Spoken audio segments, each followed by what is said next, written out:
Marco, you can start now. Okay. Good afternoon to everybody. Welcome to this first Euroconsumer webinar.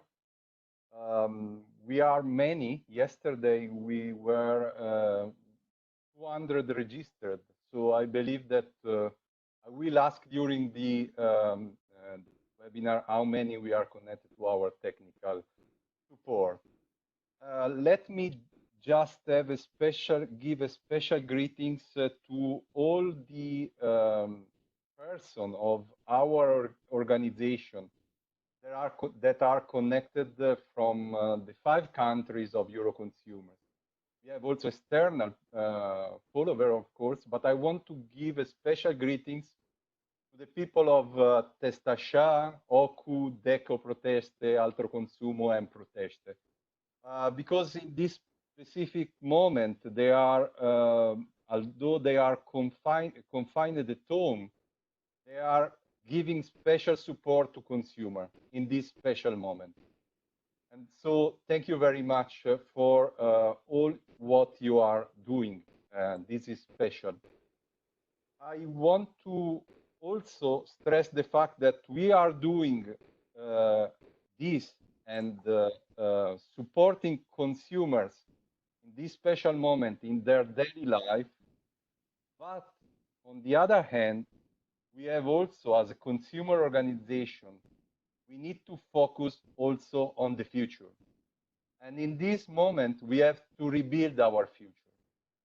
And we are going to have not easy moment, of course, but we want to rebuild a better future. And that's exactly what we are speaking about today. They told me that I have to stick to the timing, so I will stop in a while. We will have 2 speakers setting the scene, and this is Els Bruggeman from Public Affairs of Euroconsumer. Then Michele Cavoti will elaborate on that. Michele is from Euroconsumers as well. And then we will have 5 countries that will tackle this subject from the different angles. But I'm very happy also to have here with us a very important representative of the institution, Petra de Sutter. I don't know if she managed to solve the technical problems, but she will be with us in a while. She didn't manage to solve it. Petra de Sutter is a member of the European Parliament and chair of IMCO committee. And also Marina Migliorato. Marina Migliorato is head of sustainability stakeholder engagement in Enel. Enel is a company that is pretty much working on sustainability and position on this subject. So I'm happy to have both institutions and companies with us today, because we need to really create a platform. And we, as Euroconsumer, we want to become a platform, open platform, working together to have a better future for all consumer and citizens. I will give now the floor to Els Bruggeman, that will present our manifesto, approved by tomorrow. Els, the floor is yours. Thank you, everyone. I hope you can hear me well from my improvised home office here. Also, on my behalf, thank you for joining this webinar, even if we are living disturbing times. But as Marco also said in his introduction, a lot of things will have changed after the corona crisis, but unfortunately, one thing will remain the same, and that is that climate change is an absolute reality which requires a fair green transition. This is absolutely necessary. So no doubt about this anymore. What isn't that well known is that also many consumers support this. What we see is that many consumers want to step in, although they might not always know how exactly to do this. but they want to be on is that they need to be on board. Because whatever we do, whatever initiative we take around the green transition, it will never be fully successful if we don't have the support from consumers. And therefore, consumers absolutely need to be at the center of all debates, all initiatives around sustainability. So all initiatives need to take into account the consumer perspective. But actually, the real consumer power goes a little bit beyond this, because, as you know, together consumers are many, and they have the power, the critical mass, to steer markets to a more sustainable, to a more greener path. And as such, they can play actually a more accelerating, even driving role towards more sustainability, which would make their consumer power actually a really, really green one. So that leaves us at Euroconsumers, since we are a cluster of 5 consumer organizations from all over the world, representing more than 1 million consumers. This actually leaves us with a crucial mission to fulfill. As consumers need to be at the center of all debates around sustainability, so will we need to be there at the center. And at Euroconsumers, we have the scale, the expertise, but above all, the ambition to take upon a leading role towards greener societies. This means that we will be a guide, a facilitator. Euroconsumers wants to set the scene in a way that it works for consumers, giving them robust information, facilitating alternatives, but also enabling and empowering consumers to take upon a leading role. So no shaming and blaming, but real solutions for real concrete problems that consumers face every day. Euroconsumers will also be a watchdog. The name says it already. We are a consumer organization, and it is even more important now in these days around sustainability and debates around green transition that we can play a role as watchdog. So we will be vigilant to make sure all actions take into account the consumer perspective.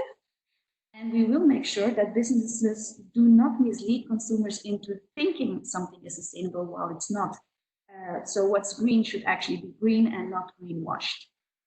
But very importantly, and even maybe the most important thing, is that we also want to be a driving force towards more sustainability. Actually, Euroconsumers is just a platform of the many, many consumers we represent, and we will use this power, this scale, but also our expertise to reach out to market players, industries, startups, actually whoever wants to partner up with us to develop innovative, sustainable solutions in a way that work for both consumers and businesses. And in that way, we don't only want to deliver tangible value to consumers, but also take upon an accelerated role as steering force towards more sustainability. Now, to guarantee this consumer-centered, consumer-driven, and moreover, very consumer-empowering green transition, we are launching today, Approved by Tomorrow. You can see it by now on the screen. I hope you will see this visual pop up many, many more times in the future, because with Approved by Tomorrow, we want to set a standard on how to approach sustainability. It's a standard that not only protects consumers, but moreover empowers them to be part of this green transition. It's also a standard that embraces digitalization, AI, data as critical tools to achieve our green ambitions. And as such, Approved by Tomorrow will also become the guiding principle for all of the activities that Euroconsumers and its member organizations and all of the countries will do around sustainability. So every time we take an action around sustainability, we will check whether the conditions are met. We will check whether it's approved by tomorrow. So very concretely, this means, and let's go to the next slide. Very concretely, this means that we will go for policy and regulation that is approved by tomorrow.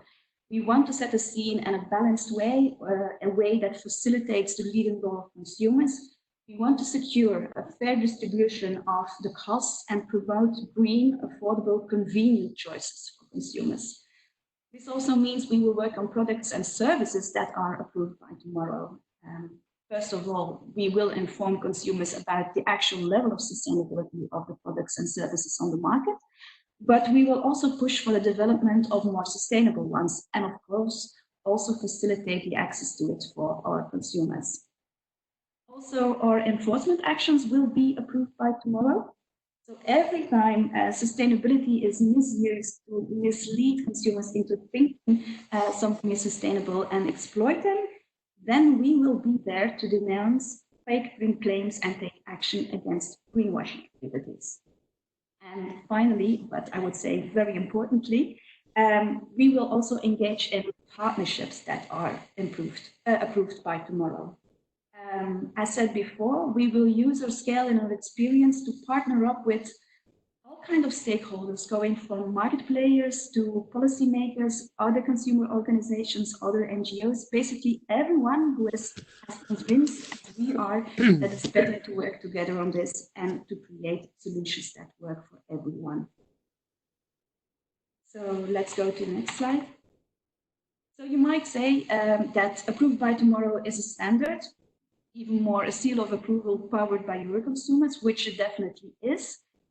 But actually the goal of approved by tomorrow goes further than this. We want approved by tomorrow to be a movement of consumers, willing consumers that want to step in, that want to be part of the green transition, consumers that don't want to choose between being a consumer and being sustainable, but on the contrary, will use the one to support, to reinforce the other. And hopefully, when we achieve this goal, then approved by tomorrow can become tomorrow approved by you. So we are very excited by this. We are very anxious to get started with it. And as you will hear from my colleagues, both at Euroconsumers level and in our national organizations, we are already thinking of very concrete projects in that direction.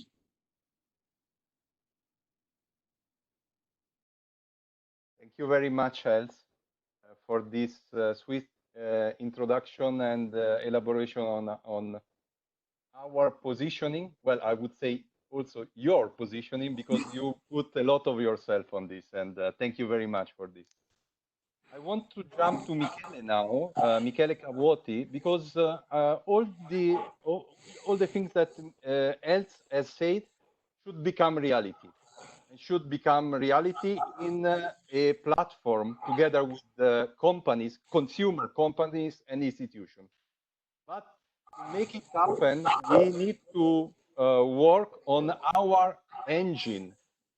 We are a product testing organization, and we need to change or to introduce some changes in order to go in the pattern that has introduced. So that's why I asked Michele to elaborate on that. Michele is a consumption line product manager at Euroconsumers and is exactly the best person that can speak about our really engine on test product and all the other things that we do in Euroconsumers. Please, Michele. Okay. Yes, thank you, Marco. I hope you can hear me well. Perfectly well. Perfect. So when let me make just a short introduction, because when Marco decided to launch the campaign Approved by Tomorrow, despite the coronavirus, I sent him a private message. Brave move, Marco. And actually, it's true that we live in a time we need brave people. Thank you, Marco, for that. Thinking in the last day on that, I realized that discussing about sustainability today is even more needed in order to prepare and build the recovery after the crisis. So let me just make an introduction before to talk about testing, because there are many analyses this day about the impact of coronavirus on consumers and markets. It's clear that sustainability will lose partially its attractivity because uncertainty and economic issues will oblige consumers to stay focused on concrete problems and can also push a more individualistic and pragmatic attitude.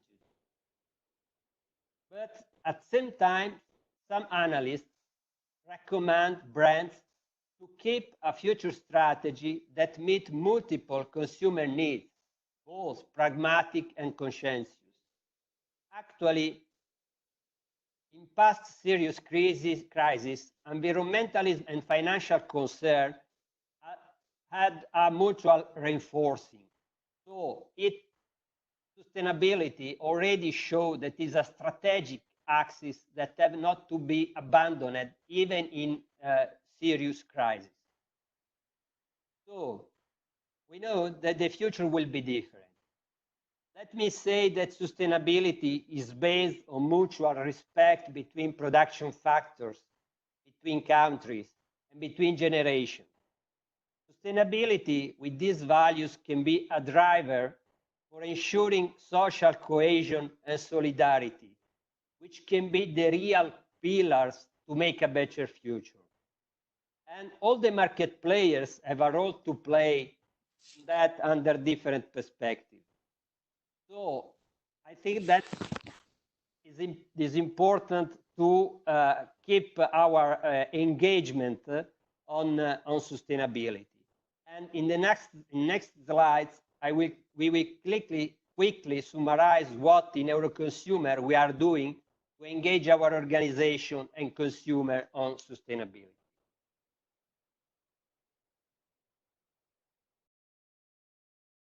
Euroconsumer is implementing the sustainability in its product testing activity. From a long time, we are testing energy and water consumption of household appliances, for instance. Based on that, last November, we released our first Euroconsumer award to Bosch as the eco-friendliest brand in household appliances. And we did that based on tests on 350 products that we tested over the last 2 years. So that is our added value. So to make assessment on products based on our expertise and our rigorous approach. We also assess the environmental impact of chemical products, for instance, considering both ingredient and packaging. Later, Benedetta, we will show you in detail which are the development of that approach, because our perspective is to test and to provide information to the consumer, but is also to make better and to build a better market. We also assess the durability of products, for instance, for vacuum cleaners or steam irons, but not only, also the durability of high-tech devices affected by software updating. And clearly, we also act in other sectors, like the car emission and heating appliances emission and so on. That is the approach we are adopting in testing, and as Marco said, we are continuously evolving in our way of testing products. We recently received a subvention for the European Commission to elaborate more sophisticated way to assess the environmental impact of detergent. And in this project, we work together with also external partners to profit of their expertise. We also act on investigation, and we perform many investigations related to sustainability. For instance, to debunk misleading advertising or to put in evidence problem of premature obsolescence. We also focus on problems related to pollution of environment and foods that can affect health. I'm sure that you can get how this will become even more important this year and next year, because consumer, as I said, is living in a period of uncertainty and will be much more attentive to all the aspects related to their safety. So here there is also a strong link between sustainability and health. We also consider very important to empower the consumer. And as consumer organization, we are fully engaged on that.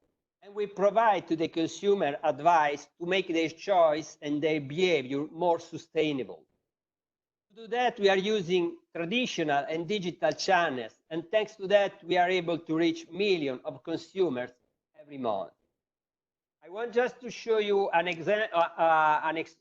recent experience we launched this month.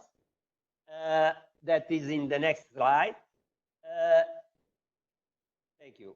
Here, I'd like to share with you the fact that we introduced and we launched the smart speaker skill in Spain, and we are doing the same in Italy, to provide tips to the consumer on sustainability using Alexa and Google Assistant. Smart speaker and vocal interaction in general are increasingly entering in the way consumers get information. Just to give you an idea about the importance of this new channel of communication, in 2019, 149 million of devices was sold around the world, with an increase of 70% compared to the previous year. In Europe, last year has been sold 22 million devices, and is foreseen to double this number in 3 years. Despite the impacts to supply and demand currently being caused by the coronavirus, Strategy Analytics believe 2020 will be another record year for smart speakers. That finally is another way to engage consumers on sustainability, and we will extend and consolidate our presence in the vocal interaction in other key domains as the consumer rights that are typical for consumer organizations. Based on the experience we will have with this pilot on sustainability skill, we will collaborate with Amazon to a new version that will be made available next November. And we are very happy about this opportunity, because the collaboration with company is part of the Euroconsumer strategy, considering we are convinced that empower consumer and have a more sustainable market, we need that all the actors play together. And that is one of the track we are following on this specific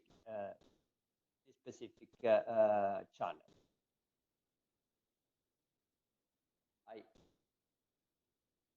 That's all from my side. Thank you very much, Michele. And as Els was very strict on the timing, you were a little bit overwhelming, but it's okay. It's the Italian approach.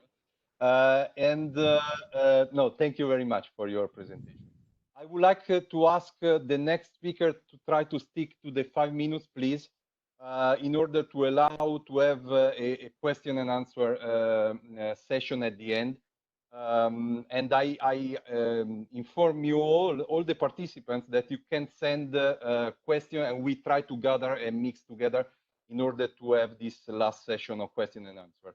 So now we go on the countries, on the specific approach of each of our 5 consumer organization, local organization. And we start with Altro Consumo, Benedetta De Michelis, which is at Altro Consumo Business Development Manager. Please, Benedetta, the floor is yours. Thank you, Marco. I will try to respect my 5 minutes. Okay, next slide, please.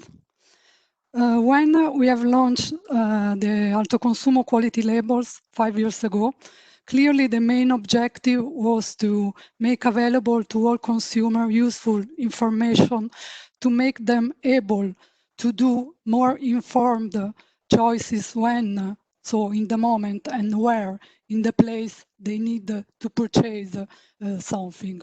But at the same time, the aim was also to open a dialogue with the company, involving them in this constructive communication process and allow them to use the results of our comparative tests in their communication to consumer. We started with Best of the Test and Best Buy, but with this new green label that in Italy is called Miglior Scelta Green, so best green choice. The objective is to help those consumers that are looking for products that can guarantee both good overall performance, but also respect for environment. In fact, this label is awarded to the product that in our comparative test obtain the maximum score in the environmental impact, so a 5-star score, but that also obtain good or excellent evaluation in overall quality. So this criteria, it's very strict, because usually in the detergents category, that is the first one that we are considering, is not so easy to find products that have a good washing performance and that also respect the environment. In this evaluation, in the environmental impact evaluation, we consider mainly two aspects: the packaging and the ingredients. The packaging weight for the 20% of the green evaluation and the ingredient for the 80%. We have chosen the detergents because this is a product in which the life phase that impact the most on the environment are the usage and the waste, so the final phase. So is the one in which also the consumer habits can have a big impact. Thanks to this label, so the consumer will be able to identify the products that are really green, being able to distinguish this product from the one that only claim to be green. And as Else was saying at the beginning, the fight against the greenwashing phenomenon is one of the main pillars of our green manifesto. So maybe it's even less than 5 minutes, but I think I have Benedetta, finished. fantastic. No problem. Thank you very much. Thank you very much. So from Italy, we jump to Portugal, and we will ask Alexander Marvao, which is project officer of products and services at Deco Proteste, to bring us on a focus on Portugal and Deco Proteste. Hello, thank you. I hope that you are all safe as well, your families in these difficult moments. I would like to present here a project that we call Real Drive User Experience on a battery car vehicle, battery electric vehicle. That is a joint test of all European countries from Euroconsumers. It have a national approach and an overview of European level. This project is in a good way to have the support from European Climate Foundation, and it profits also from the good cooperation between BEUC and Euroconsumer.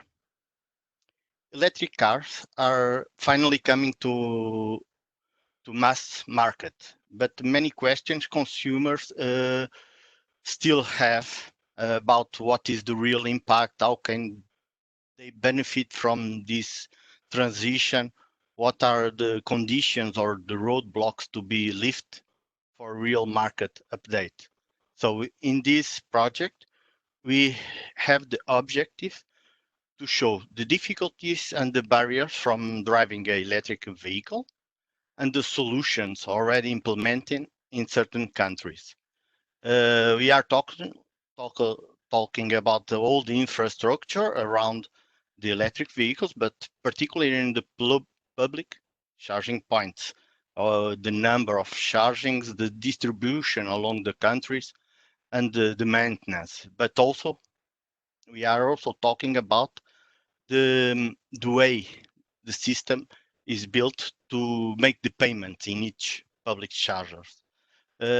Also, with this, we want to show the environment aspect so the benefits from the environment, the benefits from the cost of the energy to go from a point A to a point B with the cars, and also the total cost of ownership of electric car. All this, of course, to encourage the choice of electric car in the future buying. But also, we want, from comparing the findings of each country, the positive and negative solutions applied, build the recommendations based on how consumers behave and need, targeting local and national policy makers. How do we will achieve these objects? We will do 4 different journeys with real test drive in 4 countries: Portugal, Spain, Italy, and Belgium. We will provide from this multi-country video evidence of people's real needs and concerns, and also on false myths and the real benefits they get from driving electrical car.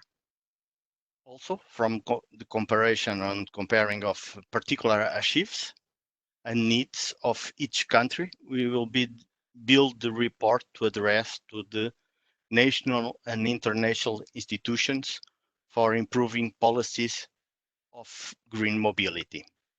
The car performance, or eventually the lack or insufficient infrastructure, won't be a reason to blame on the electric mobility as such, but eventually to start a point to ask for more cohesion to reach Green Deal goals, especially when we can show good examples from one or other countries.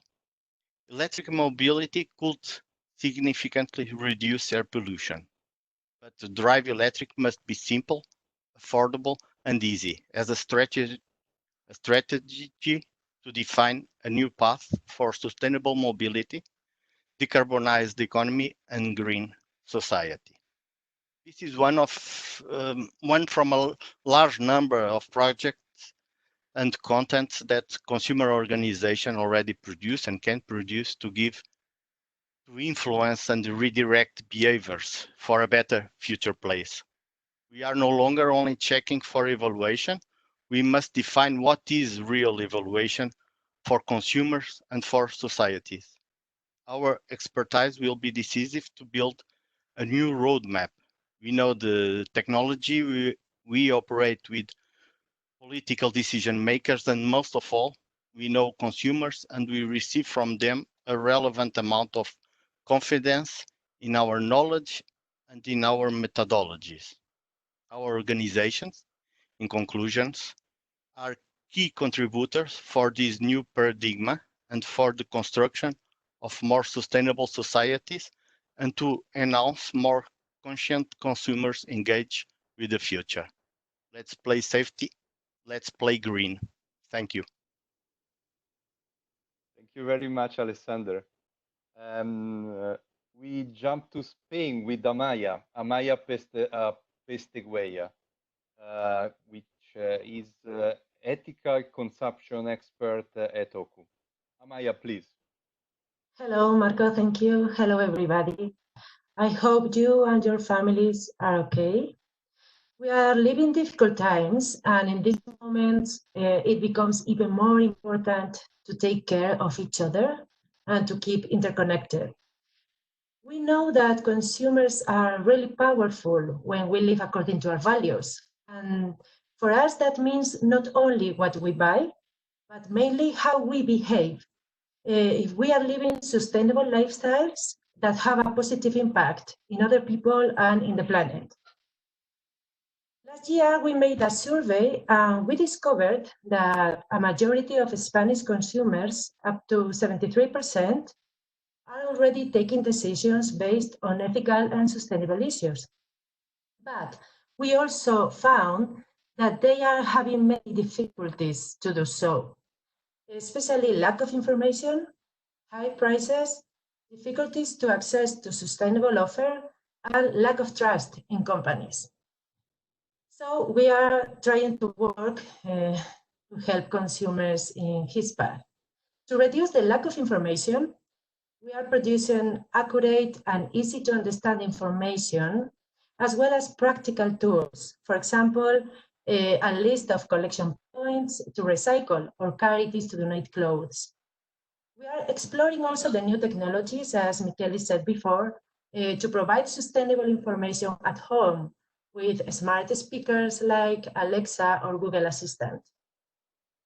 And of course, we are integrating sustainability in our comparative test as much as quality or price, because we understand that consumers want sustainable products, but also good quality and good prices. To balance the high prices of some eco or sustainable choices, we promote a conscious consumption based on think twice before buying something that maybe we don't need. But also durability, because the price of a product has to be considered all along the life of the product. And even if it's more expensive at the beginning, it can become cheaper in the long term. About this point, we are also pushing the market to offer fair prices, because sustainability is not a luxury. It has to be a necessity. And it is not fair that responsible consumers are asking to pay a premium price for products whose added value is good for all the planet. To help people with their difficulties to access to sustainable choices, we propose the collaboration and interconnection among people and local business. We have built a list of more than 400 sharing platforms, many of them for peer-to-peer collaboration, second-hand, renting, or donations. And we are also promoting in our publications the do-it-yourself as a tool for resilience. On top of that, we are testing eco-products, even if their market share is not so big, because we want to help normalize this market and also help consumers to find green choices. And to finish, we are committed to fight against greenwashing. We want consumers to distinguish fakes and ethical choices, because there are many companies that are just making misleading green or social messages, while other companies are doing well and are really focused on a social purpose and ecological sustainability. We think that this will be even more important after this crisis, this coronavirus crisis we are living now, because we need more resilient, interconnected, and sustainable societies. Thank you. That's all. Thank you very much, Amaya. You're very inspiring. We jump to Brazil with Enrique Lian, my friend, Enrique Lian, Head of Public Affairs and Media Relation at Proteste. Please, Enrique, the floor is yours. Thank you very much, Marco, and congratulations for your participation at Euronews today. It was very inspiring. I want to greet my Brazilian colleagues, our country manager included, taking part of this webinar. And I want to share a little bit of the Brazilian scenario with you, especially with our European colleagues, which are far away, telling you first that Brazil was an early champion in sustainability. Remembering that the sustainability concept was born in the United Nations in 1987, and then developed by an English author, John Elkington, in 1990, putting three concepts together: the environmental, the social, and the economic. So in 1992, during the Rio Summit, three of the most important international conventions on sustainability were established. I'm talking about the climate change, the desertification, and the biodiversity convention, and two voluntary set of agreements as well, the Agenda 21 and the Principles of Rio. The Principles of Rio include the polluter payer principle, the prevention principle, and the very useful common but differentiated responsibilities principle. And the Brazilian diplomats at that time and onwards were very active at the multilateral agenda.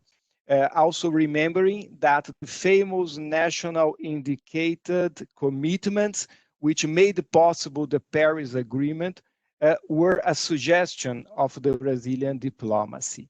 Also, the private sector and the public companies were first movers in sustainability in the early 90s, we had the champion companies adopting the GRI, the Global Reporting Initiative principles, like Natura. The energy sector was very committed to sustainability since the very beginning. And I remember that my first public affairs position was exactly lobbying for better regulations for sustainable energy in Brazil. I'm very proud of that. And banks and investment funds as well were early committed to the PRI principles, the principles for responsible investments. And the São Paulo Stock Exchange developed a sustainability index named Easy Bovespa for companies committed to sustainability practices. And it's a portfolio which performs very well since then. But in the last years, and I would say since 2015 onwards, especially, we have been living a setback in Brazilian practice. We have a setback in governmental policies. We have seen the Amazon deforestation rating raising again, and we have seen the increasing of greenwashing cases by companies, and I would say very famous companies. There is a good side, an upside in this greenwashing story, which means that companies realized that consumers value the green factor. Green factor really adds value to products and services. So if they are not really committed to sustainability practice, at least in their advertising practice, they have tried to sell their products as green products. So protests have been denouncing greenwashing cases in Brazil to the advertising self-regulatory authority, which is named CONAR, and has obtained lots of convictions obliging companies to change their communications if their products are called green. And I have a list of examples here only from the last 2 years. So in the last 2 years, we have seen automobile companies selling their tires as green tires. We have seen those companies selling their engines as ecosystems.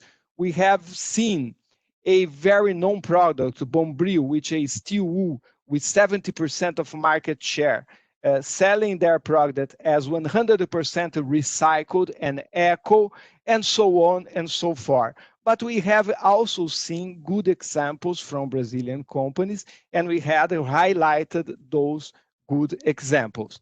So what we conclude, we have already a culture of green products in Brazil. In the last years, the government policies has not fostered good responsible companies, and some companies have deviated to greenwashing, and we have been acting against greenwashing here. So what's next? What's our vision for the middle to short to middle term?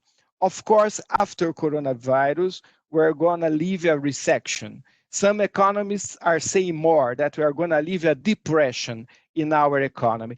And in this new scenario, we think, we agree that sustainability and the green element will play an important role in rebuilding the economy and finding a new kind of consumption. But those products must be beyond green, not only green, but affordable, attending to the social element, and feasible to companies, attending to the economic elements. So it's no use of having a good product, a very eco-friendly product like a good detergent, costing 2 or 3 times more than the average product, and excluding 80 or 90% of the population for the consumption of that product. That's not social. And it's not also feasible that a company internalize costs that their competitors don't and make its business model unfeasible and bankrupt. So we see Approved by Tomorrow as a very good opportunity taking into account our local Brazilian circumstance, to come back to the very basic concept of sustainability. We need products that are green, but also respect social needs and are profitable to companies. And we do believe, as Marco has pointed, to work with good market players in the development of those products. There is no solution outside the market, and the market has two very important elements: consumers and investors. And putting consumers at the center of the new economy, demanding good and affordable products from good companies, will also going to inspire investors to follow. I would finish my short presentation greeting one more person, Victor Vinhales from Ecodes, which is a very old-time partner in the fights for sustainability and has done a great work in Spain. And we need more than ever to work with companies and other very good institutions. Thank you very much, Marco. Thank you, Enrique. And I would have bet that you were speaking about going beyond something, as it's normal for you. But you made a very good picture. And now we jump to Belgium with Simon November of Public Affairs in Testachat Testanco. Simon is our person in Belgium. Please, Simon. Good afternoon, everyone. Can everyone hear me? Yes. Yes? Okay.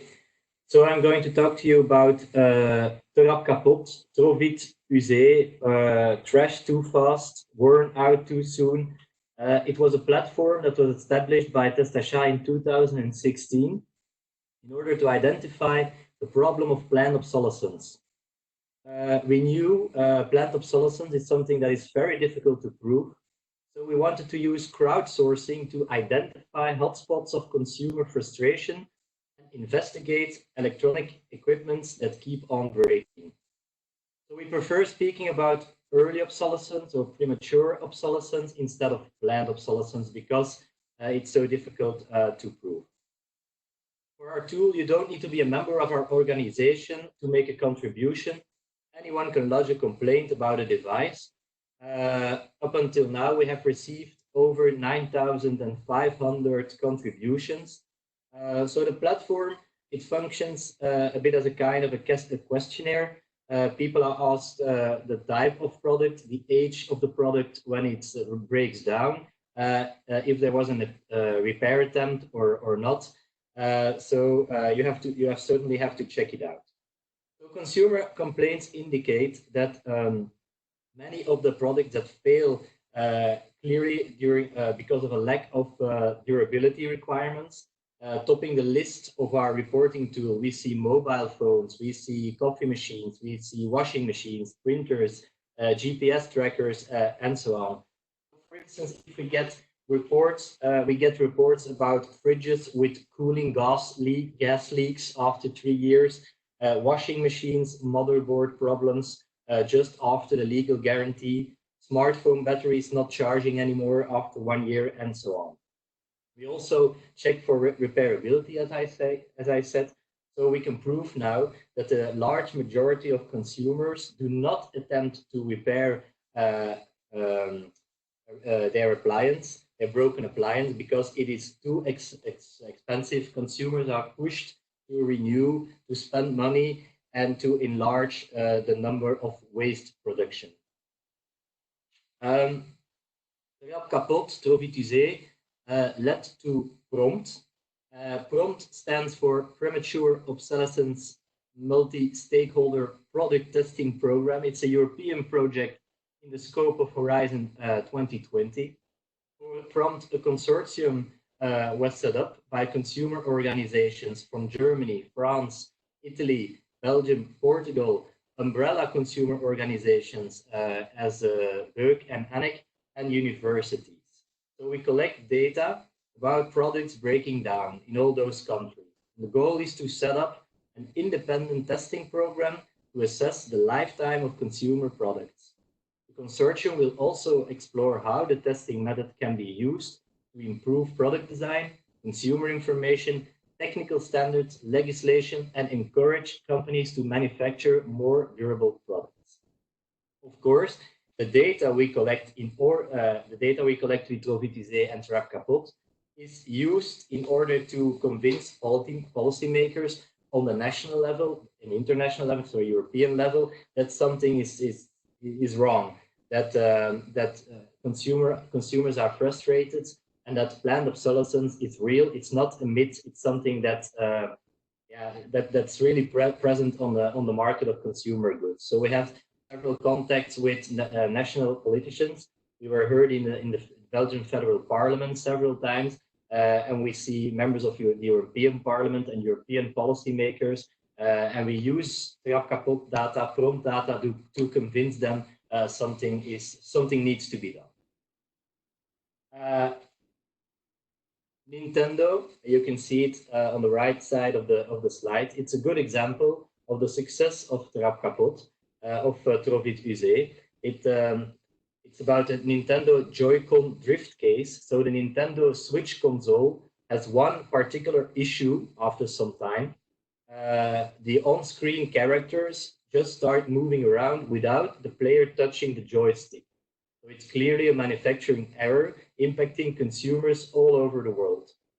So Nintendo only offered repair or replacement during the first year of use.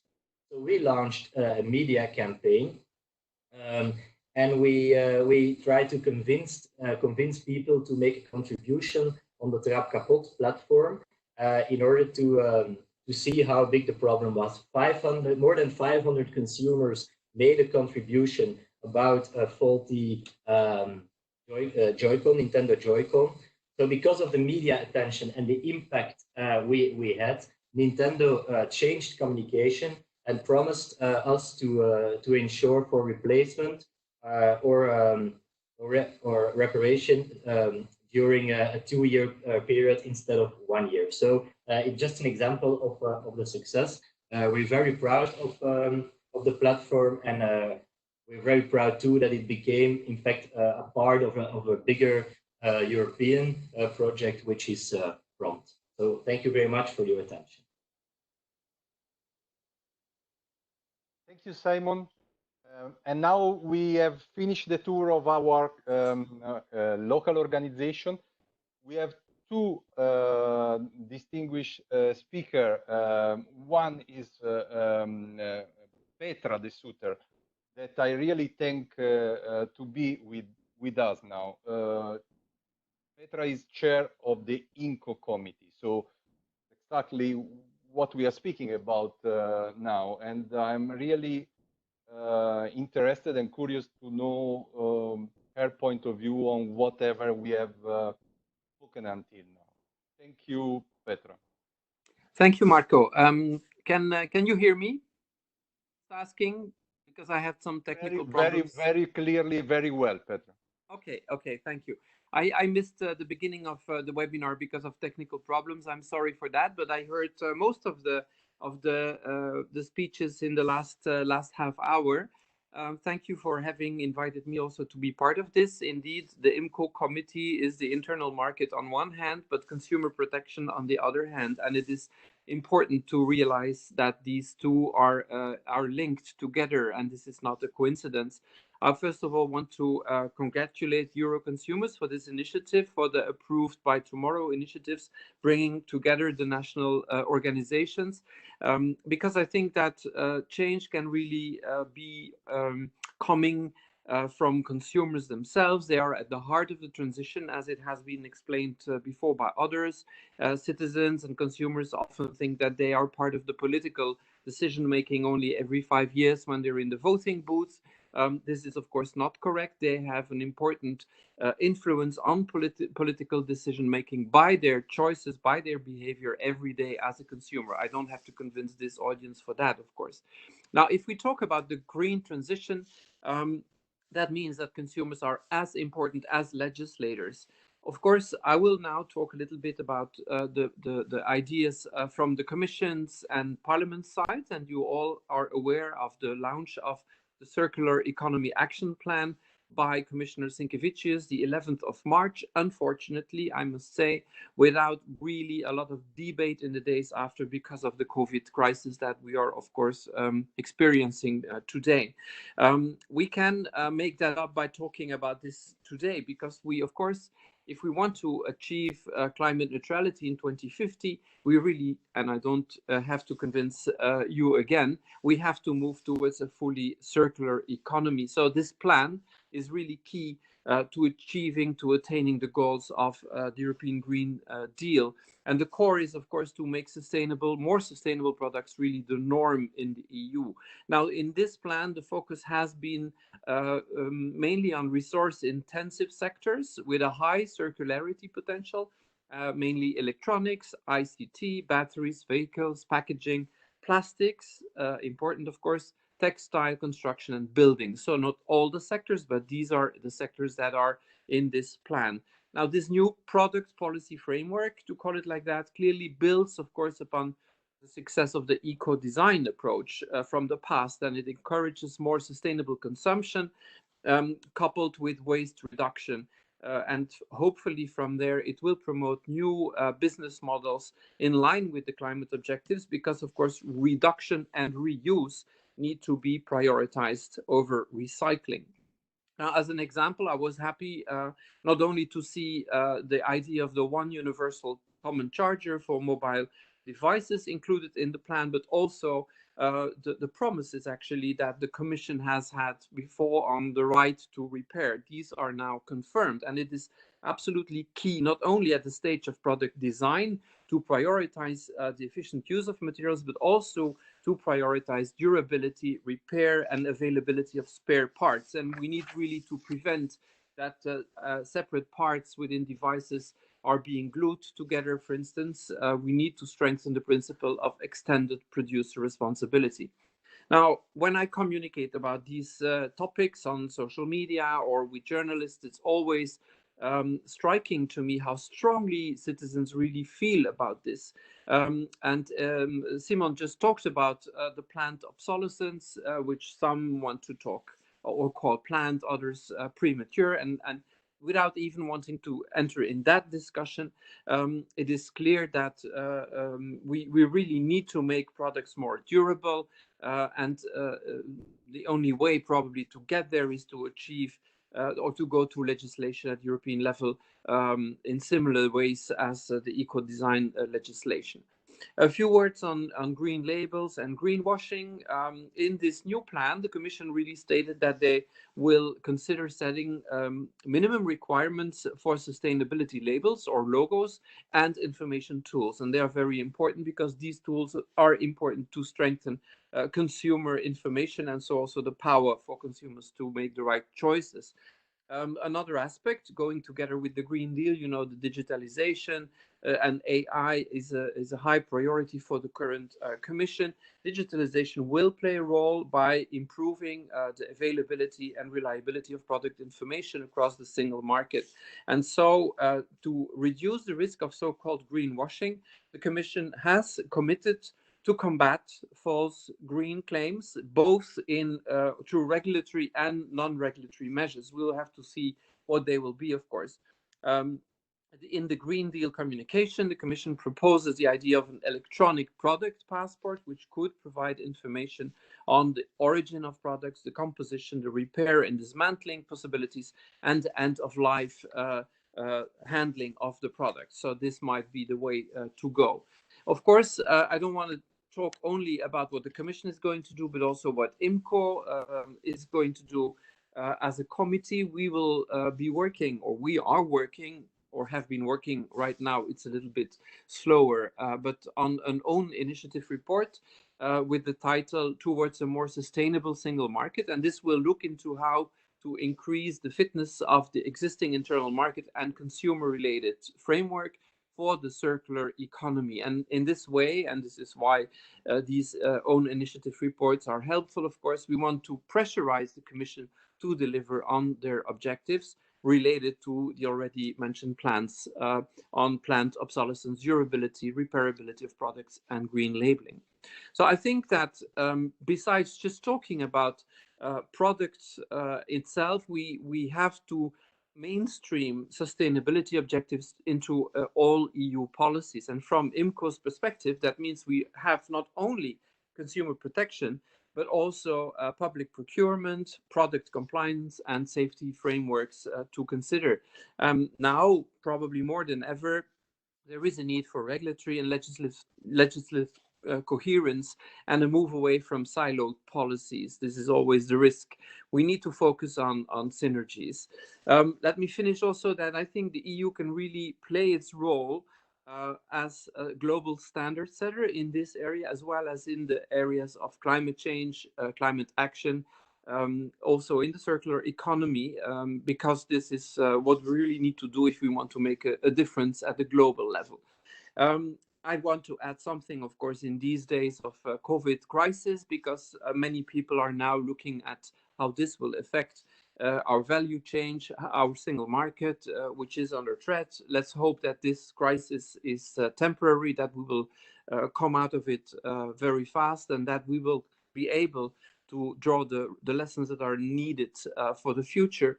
But it might be, I don't think we can exclude that we'll have to look for new balances in our value chain, in how we will deal with the single market, and how we will deal with the interdependence that we have, of course, in this globalized world. I want to leave it at this, and of course, I'm free to or absolutely willing to answer questions afterwards. Thank you. Thank you very much, Petra. Very, very valuable insight. And I think there is a lot to do. And we need all to work in order to make possible that what we are experiencing will be even more convincing us that we have to change and have a better and more sustainable market and society, I would say, at large. So from the institution, the parliament, we go to a company that is very much committed on sustainability approach. And so I ask Marina Migliorato, Head of Sustainability Stakeholder Engagement in Enel, to take the floor. Please, Marina. Hello, everybody. First of all, I do hope that you, your families, and your teams are getting through this unprecedented period safely. I think that will be not so fast the exit from this crisis, and that's why I would thanks again Euroconsumers for this occasion, because it's a very important occasion for starting to think about the so important issue like just transition. Just transition is and was the driver of Enel for its industrial strategy and business model since 2014, and the way that we run for being successful in the market as we are right now. But we anticipated somehow. So that's why Approved by Tomorrow, your manifesto, Euroconsumers, is an important milestone for starting a new synergy, a new interaction with companies, private sector, public policies, and all the stakeholders in general. But the times that we are facing in this week demonstrate that we have to put together a social and environmental issue, as Michele Cavoti pointed out, and also your colleague from Brazil. We have to adjust our mindset and our business model for the private sector in a new reality. And for this new reality, for the needed adaptation, I think that the consumers movement has a growing role because it's the only part of the stakeholder movement that is really has embedded environment, not just environmental, but also environmental, economic, and social issue in the actions. I think it's a unique occasion for restart after the COVID-19 crisis, a new sustainable mindset and a new sustainable economy in Europe. Europe has a unique occasion for demonstrating this, and the partnership between consumers movement and the private sector is crucial for a co-creation that enable us to elaborate new scenarios. We could for sure make a common advocacy on issue of common interest like the circular economy, because circular economy is one of the things where the customer and the consumer's choices are at the core of a new market. We think that we have to rebuild somehow the future. Just transition and the evolution of the elaboration regarding the just transition will be key. I would again thanks Euroconsumers for offering us a new open platform for a co-creation of a transformative resilience that could enable us to overcome this period. Again, we think as private sector that without a real synergy, a real co-creation with the consumers movement in Europe and elsewhere, there will be no future. There will be no future without a strong innovative partnership between a new leadership for the consumers movement and the new leading role for the private company for overcome this crisis that we are all living in Europe, and also for restart Europe and restart a new inclusive and sustainable Europe. Thanks again. Thank you very much, Marina. Of course, we are here, we are taking all our commitment, and the issue of leadership is there. We need to perform and make it happen. That's a common challenge, and we are trying to do our best. We are a little bit late in time, but I have a couple of questions. We received a couple of questions. One is from Ricardo. He say, our platform to engage consumer and their doubts about sustainability could be, well, now I don't see anymore the question. Sorry, this is also for me not the first time. Yes, now it is. Could be a starting point to, at the end of the coronavirus crisis, persuade European governments to develop and finance a Green New Deal.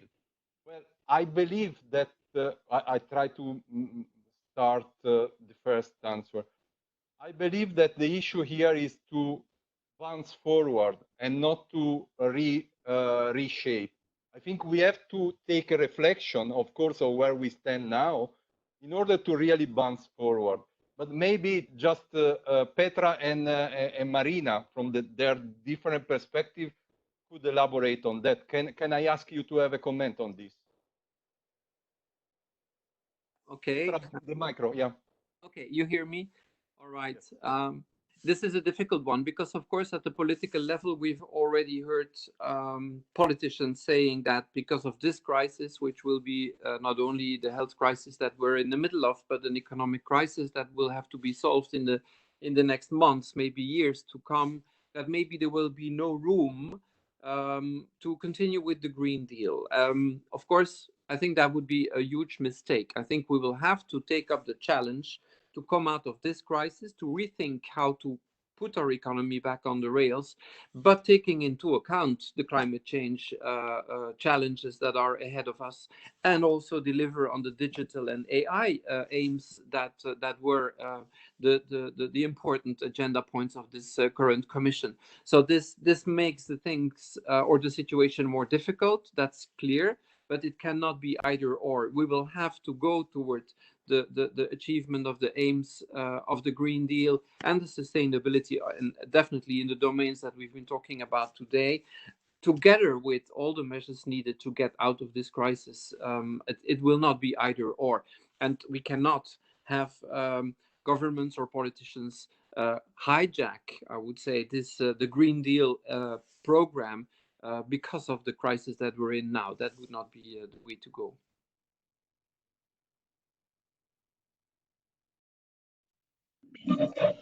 I absolutely agree with Mrs. De Sutter regarding the fact that it's not one or another. I am convinced that already now in the new Green Deal agenda, maybe the name has to be changed, because in the new Green agenda there are a lot of very interesting social and economic issues to be tackled. And I think that for sure we have to readapt somehow the new Green Deal agenda for the new reality and the crisis that for sure, the economic crisis that for sure we should overcome. That's a matter that belongs more to the politicians, to the decision maker. For sure, from the private sector side, and I think also from the consumers movement side, the interest is to develop very, very soon also the 2030 agenda in Europe, to demonstrate that Europe has the tools, the toolkit, and also the knowledge and the ideal belongings for trying to put together the SDG 13 on climate strategy, but also the SDG number 1 on no one beyond, and overcome the poverty anyway, and to protect the vulnerable citizens, and also the vulnerable consumers, and a lot of vulnerable workers. From private sector side, we are putting in place a lot of initiatives for protecting our employees. So it's again, the way to overcome this period is to enhance European spirit, for sure, and that's from you have, as politicians, you have the responsibility to make it happen, but also to put together all the stakeholders in a big co-creation of something that is unprecedented in the last years and centuries. And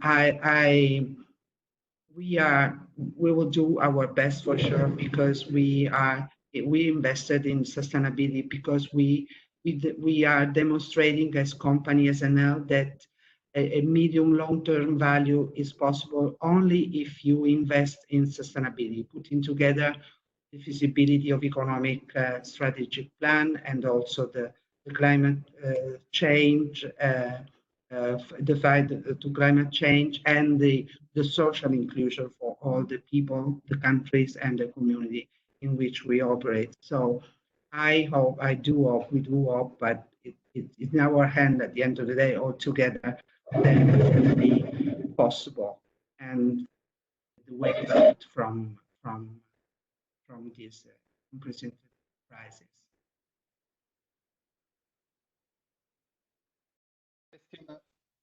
Which start by saying, great presentation. Thank you very much. On behalf of all the speakers and not on myself. I am wondering whether you could expand on the idea of the green consumer power.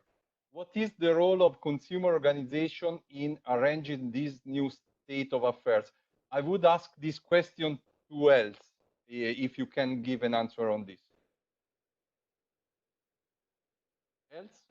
Yes, yes, great question. I Actually, I don't think maybe many consumers are not aware of it, but they, with their buying habits, they have the power to steer markets into some kind of direction. What we can do as consumer organizations and is facilitate this into the right direction. For example, by giving them information on the sustainability of a product. For example, by pushing them, market players to develop more sustainable products. And this brings me to the next level, because I think their consumer organizations in particular can play a very important role. We represent many, many consumers, and we can be their voice. We can let market players know what actually consumer needs them. What do they need consumers to be more sustainable in a way that it's affordable, that it's convenient, that it actually works for them? And we can be the liaison between the consumer, what he needs to be sustainable, more sustainable, because we know this is, and having the affordable, convenient offer coming from market players, industries, pop-ups, wherever you want. So consumers, in an economy, it takes two to tango. You have businesses, but you have also consumers. And we are there to show them that they have also a role to play, and they can play a very important role, and they can play an accelerating, driving role towards more sustainability. And we are there to guide them, to facilitate them, to protect them when it's needed, but also for making the bridge consumers and the other side, if you can call it like that. I don't like to talk about sides because they're all in this together, but we can reach out to play and them together, or to work on innovative solutions that works for both sides. You else. Now the questions are arriving, but we are really sure we need to be short because we need to close at certain time. I would love to be here with you for all the day long, but I think you are all busy in your things to do. But I ask you 5 minutes more. First of all, we have a poll, we have a survey ongoing, a polling you see on the platform. If you can answer, this will help us to improve. This is the first time we use this WebEx, and I really thank also Cisco to provide this platform. We want to improve on how to use it. So if you answer the question, you will help us. Then I have a question that I can answer. I'm a journalist from Portugal. Well, just to share with you, we are more than 150 here from all around Europe and also from Brazil. We have a Portugal a journalist from Portugal that asked if we are going to publish in the website a press release about the Approved by Tomorrow with more information about this campaign. Well, I can answer this. It's an easy one. We have just started. This is the day one. So you will get more and more information on Euroconsumer website, as well as in our local websites. And we want to build Approved by Tomorrow together. So please get in contact with us. This is just the starting point. Then I have two questions from the two speakers.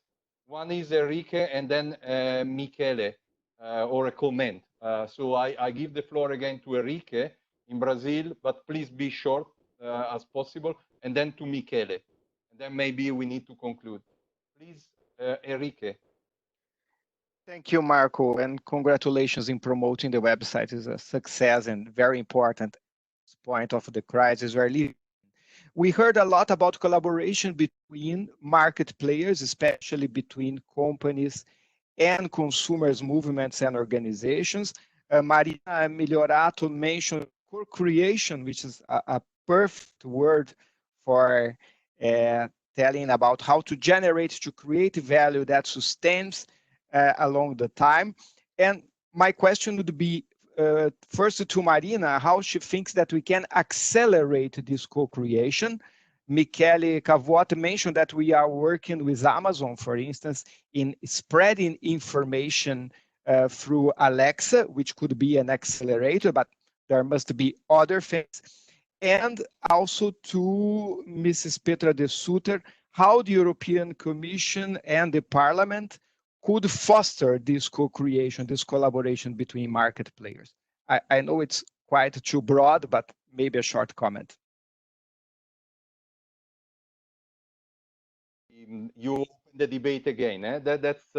We have Michele, but I want to greet also Monique Goyen, Director General of BEUC, is with us. And I would like, after Michele, I would like to ask Monique also to jump on this debate and maybe also to answer, give her answer to Enrique, all the debate that has been ongoing until now. Of course, as you know, Euroconsumer, the national organization member of Euroconsumer, the European one, are member of BEUC, and we collaborate. We are really sustaining the lobbying in favor of consumer together, and I'm very happy that Monique is with us today.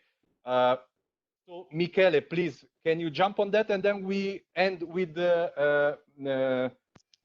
Monique, maybe also Marina and Petra, you can have the last word, but at a certain moment we have to close.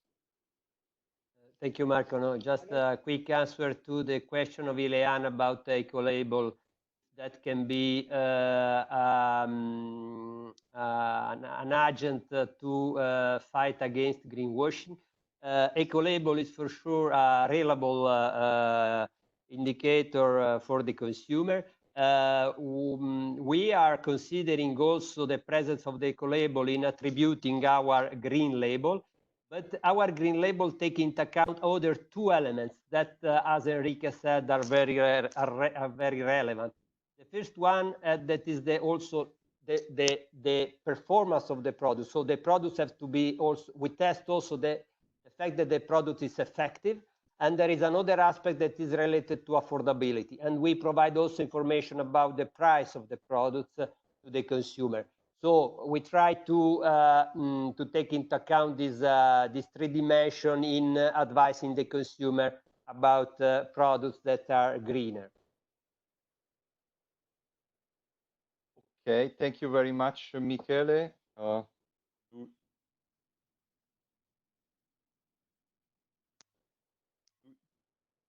Do you hear me? Okay, so I think we have we don't manage to get Monique speaking, I believe. You are not hearing, Monique?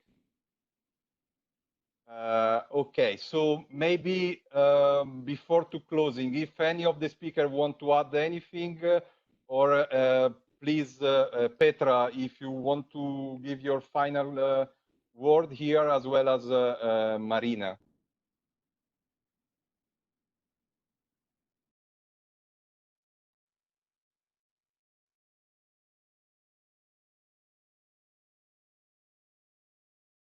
Okay, you hear me? Yes, I guess you do.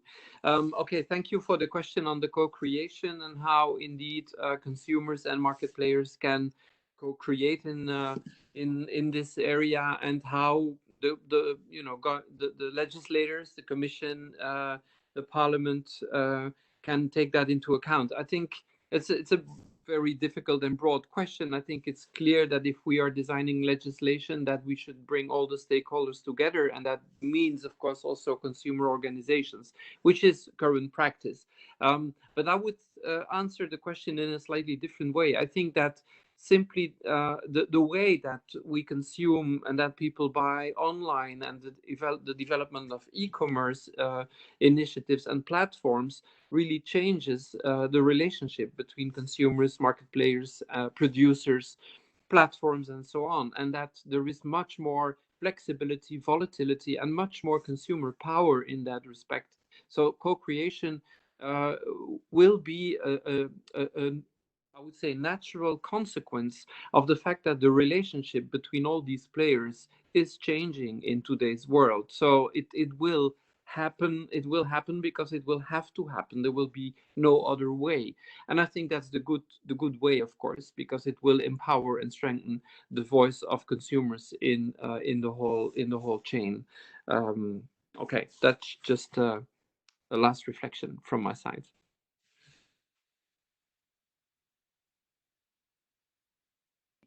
Voice, if she's not jumping in, then we have technical problems.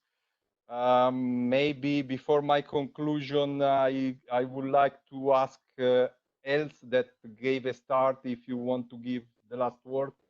I know that we abuse of your time because we are 30 minutes more, but I mean, we are more than 150 people, and everybody seems to be quite interested to the debate. So we are going to finish in 2 minutes. Else, do you want to share your last magic words? Thank you, Marco. Honor to have the last words. No, I just wanted to say this is a very exciting debate, and interest shows that we are very much at the beginning of many more to come. And this is exactly what we wanted to do with the manifesto approved by tomorrow. Set a scene, and now we have to build on that. And now we have to create actions all together.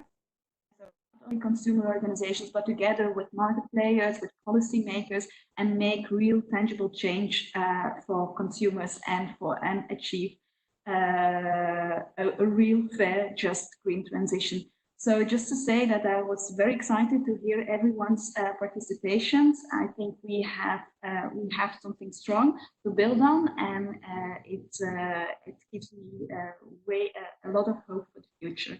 So let's continue this as much as possible in the next years.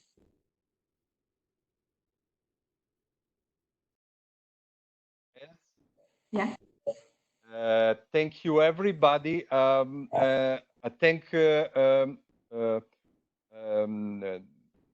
de Sutter for being with us. I want to thank Marina Migliorato to express the voice of business also in this of her company, but of business in this case, because he was the only representative. But we want to enlarge this debate. We need to have more people around the table. And I believe with that Corona, if there is one thing that coronavirus has showing clearly, is with all its impetuosity, is that we need to stop thinking in an individualistic way. It's important to change. We need all to change, and I would like to start from myself. We need to change. Also, consumer organizations need to change, and we, as a consumer organization, I believe we can become open platforms. We are not yet there. I think we can become. We have all the characteristics to become open platforms for consumers, citizens, but also for business. That this platform should have a common point.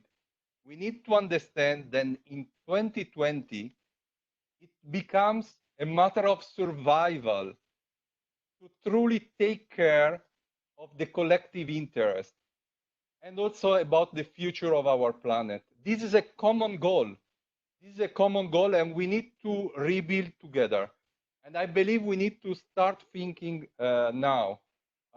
We are there. We are open to discuss, but also to do real things. And I have to thank you all. I think this is not a conclusion. This is just my personal reflection, please. And I believe this is just the starting point. Thank you very much for your time. And I hope to see you again, maybe in this platform, if you have liked that. But I really hope to see you by person, because this is different. And I hope we will have the opportunity to do it very soon. Thank you very much to everybody. Thank you.